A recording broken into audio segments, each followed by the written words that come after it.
이 갈라디아서부터 우리가 계시록 14장까지 읽은 말씀 가운데에 하나님의 믿음, 예수 그리스도의 믿음이라는 표현이 굉장히 많이 있습니다. 근데 이런 표현들이 번역상에서는 전부 왜곡되어 표현되어 있다는 것에 주의를 하셔야 되고요. 따라합시다. 성경책은 믿음의 책이다. 믿음의 책이다. 예. 디모데후서 3장에 기록이 되어 있는데 성경은 바로 하나님의 믿음의 책입니다. 이것을 우리가 믿음, 신앙, 뭐 불교든 뭐 다른 신앙에도 있는 종교에도 있는 그런 신앙을 얘기하는 게 아니고 계시되는 믿음을 얘기하는 거예요. 성경의 주제는 믿음이거든요. 근데 믿음이 뭐냐 이렇게 얘기하면요, 뭐 잘 되기를 바라고 뭐 내가 잘 믿어주면 되지 않느냐 이렇게 많은 사람들이 생각을 하는데, 성경이 보여주는 믿음이라고 하는 것은 우리 자신의 믿음이 아니고 하나님이 계시로 선물로 단번에 주시는 믿음을 얘기하는 거예요. 이 부분이 왜곡되어 있기 때문에 뭐 다른 거 아무리 훌륭하게 설명하고 또 지식이 있어도요, 이 성경을 주신 하나님의 뜻, 목적을 이해하는 데 많은 어려움이 있어요. 이건 제가 하는 말이 아니라 모든 성경은 예수 그리스도 안에 믿음으로 말미암아 하나님의 사람으로 완전하게 한다 이렇게 나와 있지, 우리가 잘 믿어서 나름대로 신앙심을 잘 가져서 된다 이런 얘기가 아니라고요.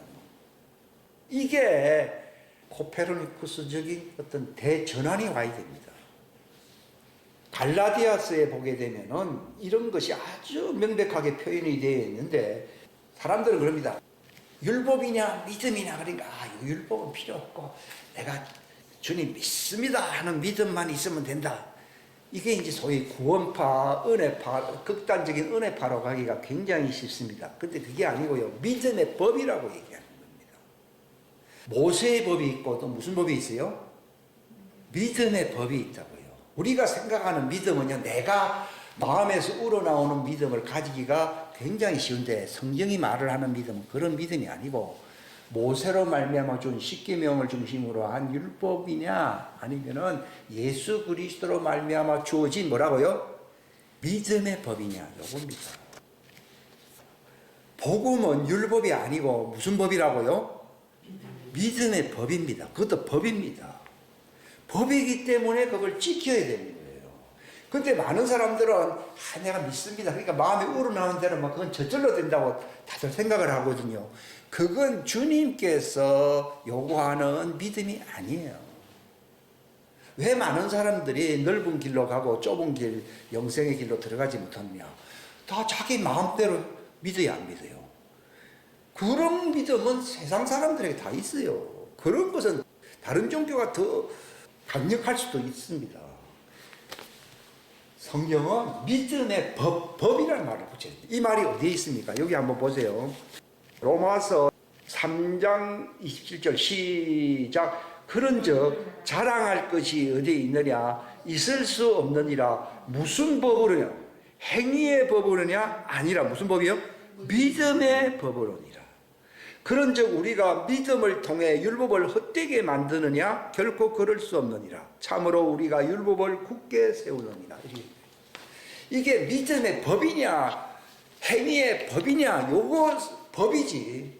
우리 세상 사람들도 학교에 가면 학교 법이 있고 회사에 가면 회사의 법이 있고 그 나라마다 국법이 있잖아요. 그것은 어떻게 내가 세금도 내야 되고 군대도 가야 되고 또 행위의 법이 있잖아요. 그런 것처럼 하나님의 왕국의 법이 있다고요. 이게 믿음의 법이라고. 마치 믿음은 법이 아니고 자기들 마음대로 마음에서 울컥하면은 믿음이고, 아이고 하기 싫으면 관두고 하는 게 믿음이 아니라니까요. 이게 굉장히 저질적으로 타락을 해버렸어요. 근데 성경은 하나님의 왕국에 있는 믿음의 법을 보여주는 책이라는 거예요. 그 하나님의 왕국의 리얼한, 그걸 진리라고 그러거든요. 진리가 바로 하나님의 왕국의 리얼한 법이다. 리얼. 그럼 율법은 뭐냐? 율법은 진리의 법의 모형이 뭐라고요? 율법이라는 거예요. 그러니까 율법은 육체의 행위로서 모형적으로 보여주는 법이고, 이 하나님의 왕국의 리얼한 진리인 믿음의 법, 이걸 여러분들이 자꾸 익숙하게 알아야 됩니다. 이것은 내 혼이 영생으로 들어갈 수 있는 사람으로 변환시키는 법입니다. 그러니까 예수님이 저들을 하나님의 왕국의 리얼한 진짜 법, 이걸 진리라는 거예요. 진리라는 말은 진리, 리더, 이것도 하나의 도리, 법이잖아요. 진짜 법이다 이 말이에요. 그러니까 그 진짜 법을 거역하면은 희망이 없어져 버리는 거예요. 모형법은 어디까지나, 율법은 하나 예표적인 육체로서 보여주는 행위법이거든요. 그러나 이것은 용서가 가능합니다. 왜냐하면 그거는 완전한 법이 아니기 때문이거든요. 육신으로 잘못한 것도 그 육신이 잘못한 것이죠. 그러나 혼의 운명을 바꿔주는 법은 아니거든요. 그러니까 율법으로 잘못한 것은 용서해 주면서 너는 다시는 죄를 짓지 말라 하는 말은요, 리얼한 영생의 진리의 법을 주시면서 네 혼의 변화를 받으라 이 얘기입니다. 조금 어렵게 들릴 수 있어요. 이게 성경에 아주 그 잘못된 표현들에 익숙해져 있기 때문에 하나님의 왕국의 리얼한 혼의 영생에 이를 수 있는 생명의 법, 이걸 바울은 로마서, 여기 보세요. 또 위에 또 읽어보세요. 로마서 8장 2절 시작. 이는 그리스도 예수님 안에 있는 무슨 법이에요? 생명의 성령의 법. 이게 무슨 법입니까? 진리입니다. 여기 무슨 법입니까? 믿음의 법입니다. 이 용어를 잘 아셔야 됩니다. 이게 아주 그럴듯하게 사람들은 왜곡되어 알고 있습니다. 생명의 성령의 법이 이게 바로 진리입니다. 진리. 이게 하나님의 왕국의 법입니다. 이것은 육체의 법인 율법하고는 하늘과 땅 차이입니다. 그러니까 그분이 오시기 전에는, 그러니까 뭐라 했습니까? 율법은 누구로 말미암아요? 모세로 말미암아 주신 것이요. 은혜와 진리는 누구로요? 예수 그리스도로 말미암았다라고 나와 있다고. 이걸 잘 아셔야 됩니다. 이게 요한복음 1장에 기록되어 있잖아요. 그러니까 은혜라고 하는 말은요, 율법은 죄사함과 생명, 부활이라는 게 없습니다. 한번 죄 지으면 끝이에요. 그래서 죄와 사망의 법이라는 거예요. 용서의 법이 아닌 거예요. 그러나 예수님의 오심으로 율법으로 범한 모든 죄를 용서해 주셔야 안 주세요. 용서해 주시기 때문에 은혜인 거예요. 그럼 은혜만 있느냐? 아니요. 영생에 이를 수 있는, 부활에 이를 수 있는 생명의 법을 주신다. 그걸 가리켜서 진리라고 해요. 그래서 예수님 안에는 은혜와 진리가 충만하다 그 말입니다. 요거 아주 기본적인 것이거든요. 이걸 아셔야 됩니다. 그래서 제가 과거에도 저는 한 20년 이상 된 걸로 알고 있는데요. 제가 그 킹제임스 성경에서 이게 독특한 표현, 예수 그리스도의 믿음, 하나님의 믿음, 계시된 믿음, 단번에 주신 믿음, 이런 표현들에 대해서 제가 과거에 많이 얘기를 했어요. 실상에 많이 했는데 주님은 그거 기본이고 그것은 하나의 지식적인 초보고 네가 성숙한 경지에 들어가야 된다는 겁니다. 근데 이 표현을 잘 쓰고 있는 목사님이 바로 이 목사님이에요. 이 브루스 목사님이에요. 그래서 하나님의 이름과 예수의 믿음이라는 제목을 정했습니다. 그러니까 이 하나님의 이름, 하나님의 이름이 뭐냐? 제가 지난번에 여호와라는 나의 이름을 저들에게 알려주기 위해서 모세를 불러서 말씀하셨다라고 출애굽기 3장에 기록되어 있죠. 나의 이름. 그러니까 여호와 하면서 그 글자를 내가 적은 적이 있어요. 그게 바로 구멍이 난 것은 은혜거든요. 이게 죄를 사해 주시고 이렇게. 그런데 하나님의 이름이라고 하는 것은 결론적으로 얘기하면 하나님의 이름을 우리에게 왜 알게 하느냐. 예수님이 요한복음 17장에 내가 아버지의 이름을 보여줬다고 되어 있어요. 예수님이 세상에 오신 목적은 제자들에게 요한복음 17장 26절에 기도했어요. 내가 아버지의 이름을 저들에게 보여줬을 뿐만 아니고 17장 6절에 있고 17장 26절에는요. 내가 아버지의 이름을 계속해서 저희들에게 알려줄 것입니다. 왜 이렇게 하는가 하면 그들이 하나님에 대한 사랑을 알게 하고 나도 그들 속에 있을 성전이 되게 하려고 하는 것입니다. 성도라는 말을 많이 쓰는데요. 하나님의 성전 되지 아니하면은 성도가 아닙니다. 실상은요. 그러니까 하나님의 이름을 저는 옛날에 뭐 한 수십 년 전부터 한 20, 30년 전부터 그런 킹제임스 성경을 보면서 아버지 이름을 알게 하고 또 알게 하리니 이는 나를 사랑하신 사랑이 저들 안에도 있게 하고 나도 그들 속에 있고 싶어서 그러는 겁니다 라고 하는 말이요. 그게 이해가 안 갔어요. 이해가 안 간다는 게 감동은 오는데요. 이건 굉장히 수준 높은 얘기다 이렇게 생각했는데 그러고 또 한 적어도 30년 이상은 지나고 난 뒤에 제가 말씀을 드리는 거예요. 그러니까 이 하나님의 이름을 우리에게 왜 보여주셨느냐. 모세에게도 여호와 그랬거든요.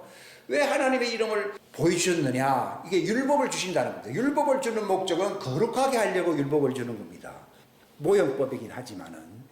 그러나 예수님이 또 오셨습니다. 그 이름은 여호와가 아니고 예슈아입니다. 예슈아.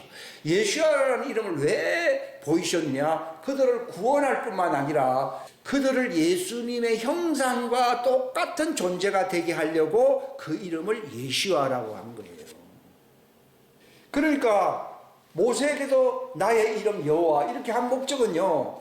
예수님이 직접 하신 말씀이 과거 아브라함에게는 전능자의 이름으로 그들에게 나를 나타냈으나 이제 모세 너를 통해서 내가 너에게 율법을 줌으로써 내가 너를 거룩하게 하는 하나님, 그러니까 거룩하게 하는 하나님의 이름을 나타낸다는 것입니다. 성경은 이 하나님의 이름을 보여주는 책입니다. 그러나 사람들이 교회 다녀도 이런 말에 전혀 익숙해져 있지 않습니다. 이게 기본입니다. 그러니까 율법이 있기 전에는 하나님이 전능하신 하나님을 아브라함에게 보여줌으로써 믿음을 갖게 했지만은 모세야 내가 너에게 내 이름을 여호와라고 하는 이름으로 알게 한다는 말은요. 단지 하나님은 능력이 많고 무슨 일이든지 할 수 있다 이런 수준이 아니라 너의 존재가 하나님의 사람으로 하나님의 존재로 만들려고 내가 내 이름 여호와로 너에게 나타났다 하는 뜻입니다. 그러니까 하나님의 사람이라는 말은 하나님과 같은 사람이라는 얘기잖아요. 그 말은 하나님은 거룩하신 분이잖아요. 특별하다. 거룩이라는 뜻에는 성별되었다, 특별하다는 뜻이 있거든요. 특별한 존재로 만든다는 겁니다. 하나님께서 시내산에 율법을 반포하실 때에 선포한 말씀이 무엇입니까? 내가 너희를 특별한 민족, 바로 제사장 민족으로 만들어야 안 만들어요? 만들기 위해서 너희를 이 시내산에 데리고 와서 이 율법을 반포한다는 것입니다. 그러니까 여호와의 이름은 율법과 상관된 이름입니다. 예수와의 이름은 무엇과 상관된 이름입니까? 진리와 상관된 이름입니다. 여호와의 이름은 하나의 모형적인 이름이죠. 그러나 예수라고 하는 예수님도 아버지 이름으로 왔다고 되어 있잖아요. 그 이름은 그 존재는 혼이잖아요. 사람들은 이거 율법은 육체의 법이라고 하는 것은 육체가 존재이긴 하지만 이거는 일시적인 존재입니다. 무엇이 영원한 존재입니까? 사람의 혼입니다. 그러니까 육체를 죽이는 자를 두려워하지 말고 너희 혼을 지옥에 던져넣는 자를 두려워하라고 되어 있습니다. 그러니까 우리 사람의 본질은 육체에 있습니까? 혼에 있습니까? 혼에 있습니다. 우리가 어떤 사람이 되려고 하느냐? 바로 혼이 부활에 이르러 영원한 존재가 되려고 우리가 여기에 와 있는 겁니다. 사람이 죽는 것은 정한 것이요. 육체는 너는 흙이니 흙으로 돌아가라 그랬습니다. 그렇기 때문에 육체의 소망을 두는 것은요. 헛개비 붙드는 것과 똑같습니다. 뭐 장수가 어떻고 뭐 건강이 어떡하지만 그것도 필요하지만은요. 그거는 하나의 이 땅에서 필요한 것입니다. 그러나 목적은 천하보다 귀한 혼이라고 나와 있습니다. 예수님은요. 그 혼이 영생을 얻고 부활에 이르는 것입니다. 그래서 존재를 하나님처럼 영원히 살 수 있는 부활체가 되게 하는 것이 뭐라고요? 하나님의 이름입니다.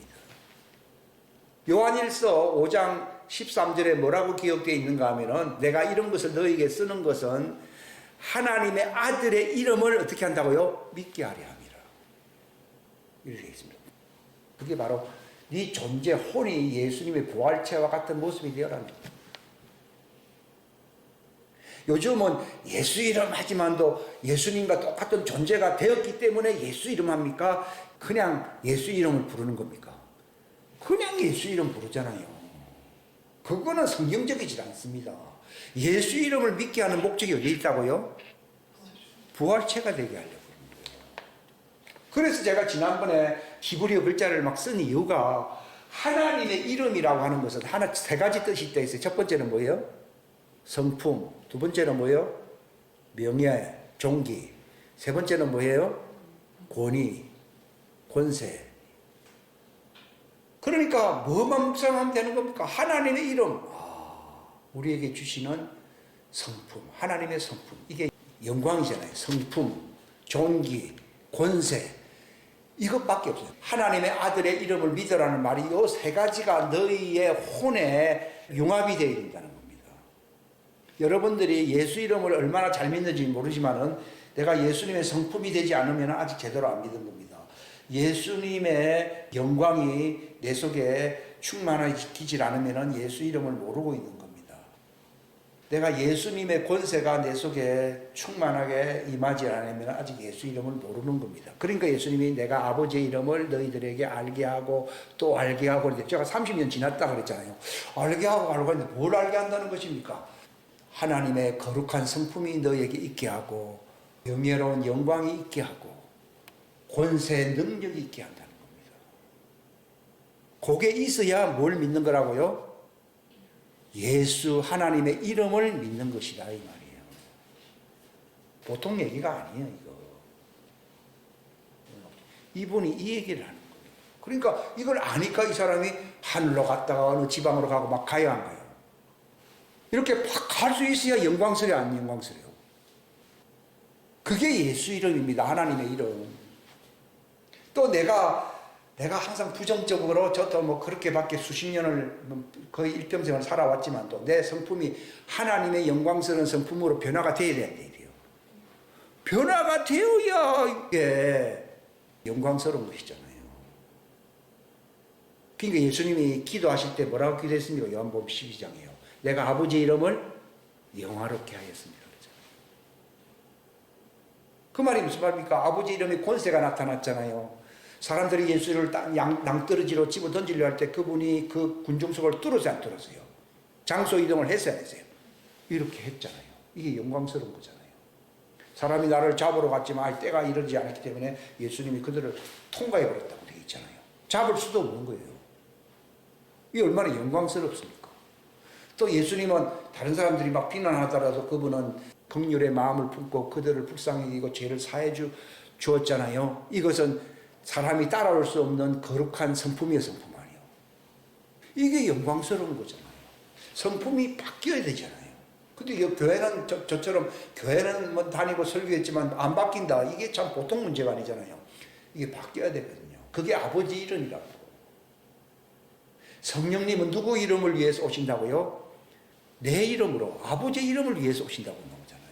그 말은 무슨 말입니까? 우리는 그냥 온다 그러니까 뭐 온다 그런 게 아니라 예수님처럼 성품이 바뀌고 또 예수님처럼 영광스럽게 사역을 해야 하네요. 사역을 하시고 이걸 위해서 성령님이 오시는 거예요. 근데 이건 하나도 안 바뀐 거예요. 오늘날 뭐 교회에서 봉사도 하고 뭐 꽃꽂이 행사도 하고 바자회 행사도 하고 요즘 12월 달 되니까 이제 바자회 행사도 그거는 다른 세상 사람들이 잘합니다. 따라합시다. 영광스럽게 되는 것이 하나님의 이름이다. 그게 하나님 뜻이에요. 그게 내 속에 그리스도의 형상이 이루어져야 안 이루어져요. 그게 이루어진다는 말이 예수님의 성품의 형상을 얘기한 것이지 뭐 껍데기 모양이 닮았다는 얘기가 아니에요. 바울이 너희를 그리스도가 너희 속에 형성되기 위해서 해산하는 수고한다고 그랬잖아요. 그러니까 바울은 그 경지에 이르는 겁니다. 이게 성숙입니다. 이렇게 되면은 신부요, 신부 아니에요. 신부입니다. 주님이 시간이 급하니까 이 방향을 자꾸 끄는 거예요. 왜냐하면 성숙돼야 가는 겁니다. 성숙은 세 가지 개념이 있어요. 아까 내 성품이 바뀌어야 돼요. 애들 성품하고 어른들하고 다르잖아요. 바뀌어야 되죠. 그 다음에 말투가 달라야 안 달라요. 말투가 다르잖아요. 그리고 기적이 일상화돼야 돼요. 일상화되잖아요. 그게 성숙. 그래서 제가 세 가지 표현, 첫째가 성품이 바뀌어야 되고 두 번째는 명예롭게 되어야 되는 거예요. 예수님처럼 아버지 이름을 영광스럽게 했다 그랬잖아요. 아버지 이름을 명예롭게 했다는 거. 또 그분에게는 아버지의 권세가 있었어 안 있었어요? 죄를 사하는 권세가 있었잖아요. 또 병을 고치는 권세가 있었잖아요. 또 나사로를 그냥 살려주는 부활에 이렇게 하는 권세가 있었잖아요. 이게 누구 이름이라고요? 이게 아버지의 이름, 하나님의 이름. 이걸 예표적으로 보여준 것이 모세를 통해서 여호와. 그죠? 그걸 통해서 뭘 주셨습니까? 율법을 주신 거예요. 예수님은 모형적인 법이 아니라 리얼한 진리의 법. 이걸 믿음의 법이랍니다. 이것을 받게 되면은 예수님과 똑같은 부활의 형상이 이루어진다. 즉 부활체가 된다는 것입니다. 그 이름이 뭡니까? 예슈아. 여호와는 모형적인 이름이었고 예슈아 이런 구원하실 뿐만 아니라 예수님과 같이 그 사역을 할 수 있는 이름입니다. 이름. 여호와가 어떤 의미냐? 이게 하나의 모형적으로 모세를 통해서 율법은 진리의 모형이거든요. 율법을 통해서 우리가 내가 거룩하니 너희도 거룩하라고 하시는 법이구나. 그래야지 하나님의 왕국의 특별한 제사장 민족이 될 수 있다는 것입니다. 이게 종들의 법이거든요. 종들의 법, 제사장법. 그때 예수님이 나타났잖아요. 그거는 진리의 법입니다. 이건 예수님은 왕이시잖아요. 그러니까 왕의 형상으로 우리도 남을 구원한다는 말은요, 죄를 사해주는 권세를 나타낸다는 겁니다. 모세가 아무리 법을 받았지만 죄를 사하고 생명을 줄 수는 없었는데 예수님은 여기에다가 율법을 완성한다면 율법에는 두 가지가 없대요. 생명이 없고 용서가 없잖아요. 근데 용서해 주시고 부활체 생명을 주시는 법이 예수와의 법인 진리입니다. 진리. 제가 마지막으로 하고 싶은 얘기가 바로 예수와의 이름은 그 이름이고 그 모형적인 그 앞에 나타났던 모세를 통해서 나타난 여호와의 이름은 그게 바로 율법을 통해서 주신 종회법입니다. 종회법. 그러니까 율법은 모세로 말미암아 주신 것이고 진리 이거는 리얼한 믿음의 법이잖아요. 혼이 부활체가 되는 법이에요. 이거는 육체가 도둑질 안 하고 육체가 좀 깨끗하게 산다는 그 수준이 아니라 내가 예수님의 형상인 혼의 부활체가 될 수 있는 그 영광스러운 법이 바로 진리의 법입니다. 그러니까 이 바울이 아까 우리가 뒤에 읽었잖아요. 로마서 여기 3장에 보면은 자랑할 것이 어디 있느냐. 행위법, 모세의 법보다 훨씬 뛰어나다는 겁니다. 이게 믿음의 법입니다. 예? 율법 아래서는요 부활이 될 수가 없습니다. 율법 아래서는 죄사함이 없습니다. 그러면 그 믿음의 법은 율법하고 상관이 없냐? 아니냐. 율법에 못하는 용서와 생명을 줘야 안 줘요? 주니까 율법을 완성시킨다 이 말입니다. 그게 은혜입니다. 은혜. 은혜와 진리. 은혜가 있는 진리의 법이다 이 말입니다. 주셨다는 것입니다. 이걸 가리켜서 진리는 생명의 성령의 법입니다. 그래서 종들에게는 율법하에 있는 종들에게는 성령님이 그들 속에 계시지 못하는 이유는 율법 체제에서 그들이 죄사함을 받고 그들이 이제 예수님이 이제 나타나심으로 말미암아 완전하게 될 날을 바라보고 있어요, 안 바라보고 있어요? 바라보게 되는 거예요. 그러니까 이 사도행전 3장에 너희는 각각 회개하여 주 예수 이름으로 죄사함을 받으라 했습니다. 그래야 하면은 주 예수님이 장차 나타나실 때에 너희의 죄를 완전히 씻어준다고 되어 있지 않으세요? 씻어줌으로써 너희가 완전하게 될 것이다. 이런 부분의 해석도 아주 잘못되어 있죠. 죄사함을 받아서 성령을 받는 사람들은 왕 같은 존재들을 얘기하는 것이고 죄사함을 받음으로써 마침내 주님이 오심으로 지상재림을 얘기하는 것입니다. 완전하게 되는 날을 기다리라고 베드로 선생이 직접 얘기했잖아요. 사도행전 3장 19절에 얘기하고 있지 않습니까? 근데 제가 거기까지 얘기하면 너무 비약적이고 왕과 종과의 관계는 이건 같은 믿음이지만도 성령의 약속을 육체 안에서 받고 있는 사람들은 육체 안에서 예수님의 형상으로 변화될 신부들을 가리키고, 종회법이라고 하는 것은 죄사함을 받는 수준에서 그들이 부활체가 되기 위하여 주님의 지상재림, 공중재림이나 지상재림을 기다려야 됩니다. 이것이 범벅이 되어 있어가지고 해석이 아주 혼란스럽게 된 것입니다. 근데 그 수준은 어디까지나 기본적인 초보적인 수준입니다. 히브리서에 보게 되면은 초보에 머물라고 되어 있습니까? 완전함으로 나아가라고 되어 있습니까? 완전으로 나아간다는 말이 그게 성숙을 얘기하는 거예요. 그래서 제가 설교 방향이 이제 딱 바뀌었잖아요. 이게 조금 바뀐 이유는요, 이번에 메시지를 지금 중계하고 있잖아요. 직접 여러분 들었을 때는 막 머리가 혼란스럽습니다. 이게요. 그걸 바로 해독하기는 쉽지 않을 것입니다. 근데 제가 오랫동안, 제가 2007년도에 이 사람 책을 봤다고 얘기했잖아요. 근데 그때도 머리가 맹맹맹맹 돌았습니다. 또 한 서너 번 봤어요. 영어책 서너 번 보는 거 쉽지 않습니다. 봤지만 일단 용어는 알고 있었습니다. 그러나 금방 잊어버리더라고요. 왜냐하면 그것이 내 속에 용해가 안 될 때는 자꾸 잊어버리더라고요. 근데 작년에 이분을 만났고 또 이제 설교가 이제 한국말로 막 번역되어 막 나오기 시작하는데 듣게 됐거든요. 그러니까 그때 문자, 이게 율법이거든요. 문자, 책으로 읽는 것은 율법입니다. 그런 것들이 이것이 평면적인 수준, 과거에는 평면적인 수준이었는데 입체적인 수준으로 쫙 나타나더라고요. 이게 진리로서 내 안에 임한다는 것입니다. 그래서 주님이 정리를 해가지고서 설교를 하라는 거죠. 왜냐하면 지금은 성숙의 계절이야, 계절 아니에요. 주님 오시기 전에는 뭐 해야 된다고요?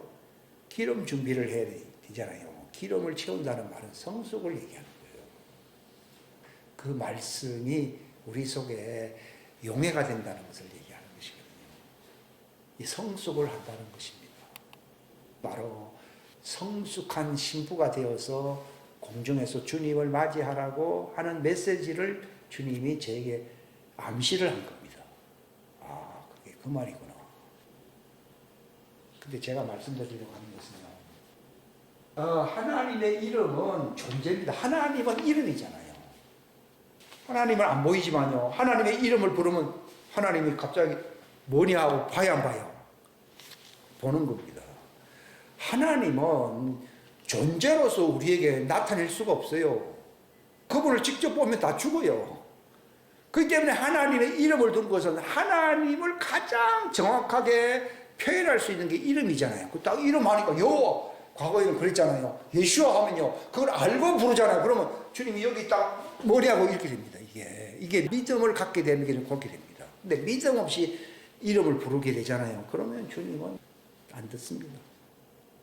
우리는 똑같은 것으로 이해를 하지만요, 예수님은 자기를 믿음으로 부르는 것인지 믿음 없이 부르는 건지 금방 압니다.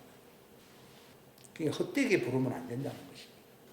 그래서 하나님의 이름을 알게 하는 목적은 존재, 이분의 존재를 얘기하면요, 영어로 facility라는 말을 아시는 사람이 있는데, 이게 시설이거든요. 여러분 딱 들어가면 집에서 살기 위해서는요, 콘크리트 뼈다귀만 있어야 됩니까? 수돗물도 있어야 되고 전기도 있어야 되고 가스 세 가지가 다 있어야 돼요. 바로 우리가 하나님의 이름을 통해서요, 빛이 들어와야 되고 생명수가 들어와야 되고 또 살 수 있는 그 환경, 안식이라고 하는 그 환경 속에 환경이 들어와야 돼, 안 들어와야 돼요? 들어와야 되는 거예요. 저기 중국에 가면요, 집단하면 아파트가 많아요. 누구든지 아주 값싸게 들어갈 수 있어요. 들어가 보면 창문도 없습니다. 바닥도 전혀 제대로 되어 있지 않습니다. 주방시설 하나도 없습니다. 전기도 없습니다. 가스도 없습니다. 물도 없습니다. 단지 뭐만 있어요? 콘크리트로 집단하면, 지금 중국 가면 그런 아파트 많아요. 근데 싸다 그러더라고요. 근데 그냥 콘크리트만 있다. 우리 지금 교회 다니는 것이 이 건물견이 그냥 교회 다닌다. 아무 의미가 없습니다.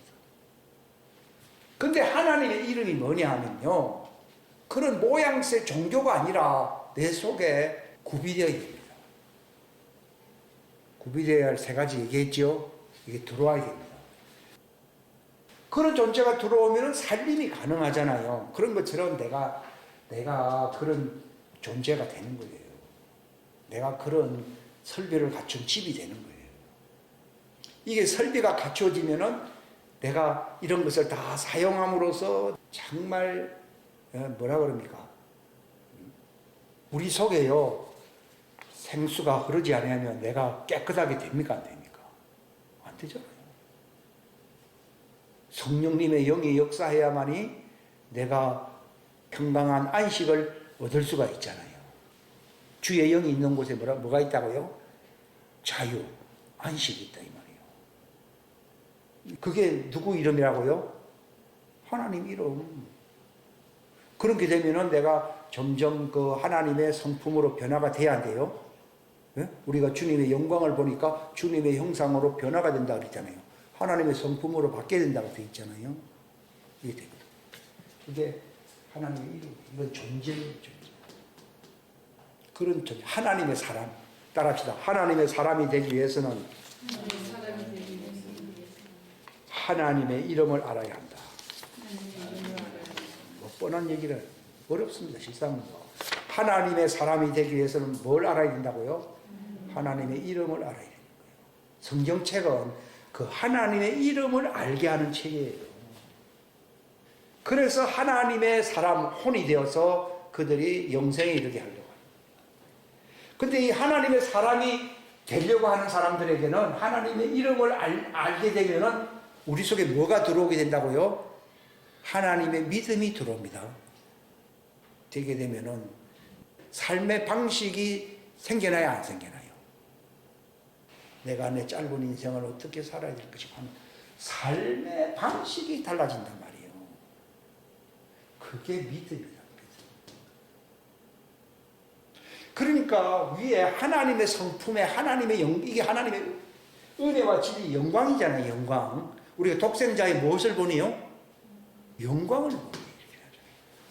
이거 영광스럽게 살게 되면은 환경이 갖춰지게 되면은 나도 영광스러운 삶을 살겠다고 하는 생각이 생기잖아요. 그러니까 저도 지금 초라하게 살거든요. 왜 초라하게 사느냐 하면은 아직도 예수님 안에서 영광스러운 삶을 누리지 못하고 있다는 겁니다. 원인이 그것입니다. 그 수준에서는 그 수준의 삶을 삽니다. 내가 어떤 사람 존재가 되느냐 하는 그 수준에 따라 이게 성숙과 미성숙을 얘기하는 것인데 되느냐에 따라서 나의 삶의 방식이 달라집니다. 그러니까 이분하고 내하고 왜 다르냐? 삶의 방식이 다른 겁니다. 삶의 방식이 왜 다르냐? 이분은 하나님의 삶의 퍼실리티가 갖춰져 있습니다. 이거를 퍼실리티라고 부르는 거 시설이라. 이거를 유틸리티입니다. 유틸리티라는 말 유즈, 사용한다 이 말입니다. 시설이 잘 돼 있는 것만큼 사는 모습이 달라야 안 달라요? 다르잖아요. 그러니까 시설이 시설. 시설이 된 것만큼 그렇게 사는 것입니다. 시설이 그만큼 받쳐주느냐? 인프라스트럭처 한국말로 뭐라고 그래요? 기반시설이라고 그럽니까? 그런 게 잘 갖춰지다 보니까 관광도 하고 레저 타임도 가지고 어디 가서 학습도 하고 하지 않습니까? 신앙생활도 똑같은 거예요. 내가 하나님의 이름을 알므로써 얼마만큼 내가 내 속에 시설이 풍성하네. 시설이 잘 갖춰져 있는 사람입니까?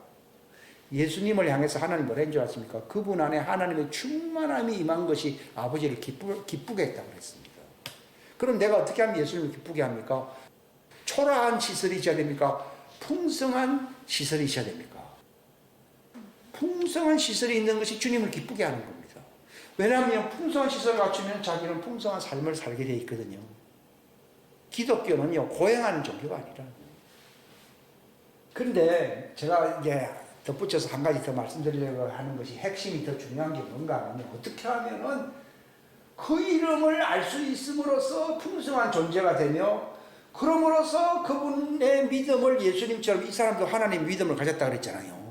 저도 용어만 얘기했지 믿음을 가져서 그렇게 산다고 얘기하는 사람은 이 사람 처음 봤습니다. 이게 숙성한 신부를 얘기하는 거예요. 그럼 어떻게 하면은 그 풍성한 그 하나님의 믿음을 가지고서 풍성한 삶을 살 수 있느냐 하는 그 방식, 그 이치가 대단히 중요하잖아요. 영어로 얘기하면요, 이분의 표현을 드리면 F가 되는데, F가 되면은 뭐가 되느냐? C가 됩니다. C가 되면은 뭐가 되느냐? A가 됩니다. 여기 F가 뭐냐? 포커스. 집중을 해야 됩니다. 여러분들이 이 사람 설교 탁 들으면요, 갑자기 초점이 잘 안 맞아가지고 잠이 와야 하나요? 잠이 오잖아요. 초점이 맞아야 돼, 초점. 주파수가 맞아야 된다, 이 말입니다. 예? 그러니까 여러분, 딴 거 하지 마시고요. 초점을 맞추는, 하나님에게 초점을 맞추는, 주파수를 맞추는 것을 묵상이라고 합니다. 이것을 노력을 해야 됩니다. 이거는요, 머리가 뱅뱅 돌 겁니다. 제가 이 사람과 주파수 맞추려고요, 이분에게 이런 말씀을 주신 하나님의 말씀에 묵상을 하고 초점을 맞추려고요, 2007년도부터, 그때는 뱅뱅 돌았는데요, 한 17년쯤 지났잖아요. 시간 많이 걸립니다. 근데 지금은 마지막 때라서 하나님이 급가속하시겠지만은 집중을 하세요. 여러분들이 세상 일 할 게 많지만요, 꿈을 꾸더라도요, 그 하나님의 말씀을 묵상하면서 잠을 자야 됩니다. 그 집중을 해야 된다. 여러분, 찬양한다, 하나님을 경배한다는 말이 영어로 magnifying이라는 말을 쓰거든요. 제가 자꾸 영어를 써서 죄송한데, magnify, worship을 magnifying 한다. magnify라는 말은 확대시킨다는 말입니다. 하나님을 확대시킨다는 말입니다. 아니, 뭐, 하나님이 뭐, 커졌다, 작아졌다, 그 말이 아니라, 당신이 생각함에 따라서 집중하게 되면 하나님이 크지 안 커져요? 커지지. 나쁜 일이 있어도 그냥, 아이고, 모른 체 하고 살면은, 걱정, 근심은 싹 사라지게 돼 있지만, 그거를 깊이 생각하고 묵상하면 할수록 슬픔이 점점 커지 안 커져요? 안 커집니까? 육신의 생각은 어디까지 간다 했어요? 근심이 아니라 사망으로까지 간다고 돼 있잖아요. 마찬가지로 그 반대로 생각해 보십시오. 하나님을 묵상하라는 겁니다. 하나님의 말씀을 묵상하면은 세상 것은 다 작아지 안 작아져요. 작아지고 하나님만 잔뜩 커지게 만들어라, 이 말입니다. 내 삶에 어디가나 하나님 안에 있게 하라, 이 말입니다. 이게 magnifying 또는 focusing이라고 해요. 집중하라는 겁니다. 초점을 맞추라는 겁니다. 그러면 하나님이 커집니다. 이것이 하나님을 경배하는 핵심입니다. 하나님은 생각도 안 나는데 노래만 부른다. 그 경배입니까? 위선입니까? 그 위선입니다. 하나님이 내 삶에서 큰 존재가 되게 해야 됩니다. 그러면 세상 걱정이나 염려가 다 떠나야 안 떠나요? 떠납니다. 바로 아까 누구 얘기했죠? 그 사람 얘기 이름이 또 생각이 안 나네. 마귀가 떡 나타났잖아요. 자는데 마귀가 떡 나타났길래 딱 떠보니까 자기가 영감이 있으니 마귀인 줄 알았어요. 누구나? 하고는 안 보려고 또 거꾸로 해갖고 잠을 잤다 그러잖아요. 그러니까 마귀는 제일 창피스럽게 만드는 게 무관심이거든요. 마귀야 떠나라는 말을 많이 하는 것이 마귀를 기분 나쁘게 합니까? 마귀에 대해서는 본체만치 하는 것이 마귀를 기분 나쁘게 하는 겁니다. 본체만치. 그러면 저절로 본체만치 합니까? 하나님만이 자기 사기 속에 크게 나타나야 됩니까? 하나님이 크게 나타나면 마귀는 본체만. 몇십억씩 갖고 있는 사람은요, 돈 10,000원에 대해서 신경을 안 씁니다. 그러니까 하나님의 모든 충만하심을 충만하는 말이 있어요. 있지요? 이거 어떻게 하면 충만하냐? 그게 포커싱을 해야 된다. 매그니파잉을 해야 된다는 거예요. 이게 찬양입니다. 찬양은 노래만 부르는 게 아니라 하나님이 이 가운데 내 삶에 모든 걸 충만하게 해야 됩니다.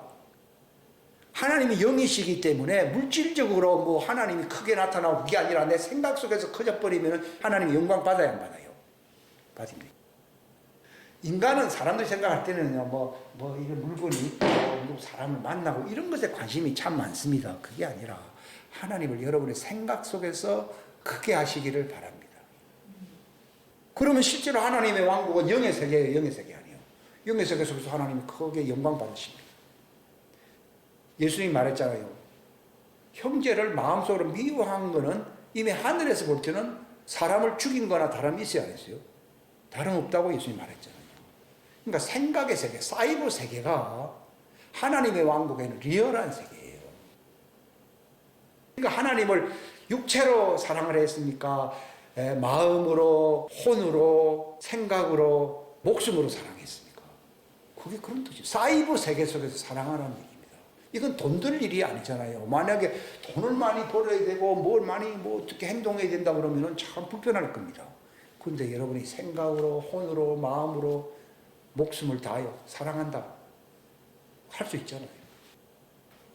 그러면 하나님이 하늘왕국에서 그 찬양을 받으신다 이 말이에요. 그거 빠진 찬양은요, 그건 찬양이 아니에요. 그들의 마음은 내게서 뭐라 했어요? 멀도다. 그러니까 생각 없는 그런 찬양은 하나님이 영광 받으실 수 있도록 포커싱이 되지 아니하는 찬양은 하나님이 받으시질 않습니다. 이것은 물질 문제, 돈 문제와 아무 상관없습니다. 제가 그 릭 조이너 목사님 그 책에서 본 내용인데요. 릭 조이너 목사님이 천국에 가니까요.